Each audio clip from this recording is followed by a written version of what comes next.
Maling akala, number 8. Ama namin, kailangan nga bang ipanalangin ng paulit-ulit?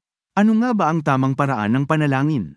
Isa sa pinakamagandang halimbawa kung paano ang tamang panalangin ay ang example mismo na ibinigay ni Kristo sa Matthew chapter 6 verse 9 to 13 na mas kilala sa tawag na the Lord's Prayer. O kaya maari din natin itong tawaging the model prayer, dahil ito ay ang pattern ng panalangin na ibinigay ni Kristo nang tanungin siya ng kanyang mga alagad kung paano ang tamang pananalangin.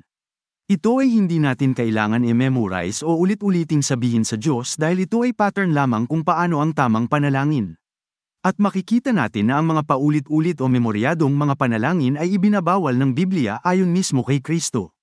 Para mas madali nating matandaan ang tamang pattern ng panalangin, ang Lord's Prayer o Model Prayer ay nakapaloob sa acronym na CHANGE, ang C ay Confession, paghingi natin ng tawad sa ating mga kasalanan, ang letrang H naman ay Honor, pagbibigay puri sa kanyang kadakilaan, ang letrang A ay Adoration o pagsamba, sambahin at itaas ang kanyang pangalan, ang letrang N naman ay needs o kahilingan o pangangailangan, ang pagharap ng ating mga kahilingan sa Diyos. Ang letrang G naman ay guidance o gabay. Tayo ay humihingi ng gabay at protection mula sa Diyos laban sa mga tukso at kasamaan at ang panghuli ang letter E, o eternal perspective, walang hanggang pagkilala sa kanyang kapangyarihan, sa kanyang kaharian at kaluwalhatian, pagpapahayag ng iyong pananampalataya sa kanyang kapamahalaan sa lahat ng mga bagay.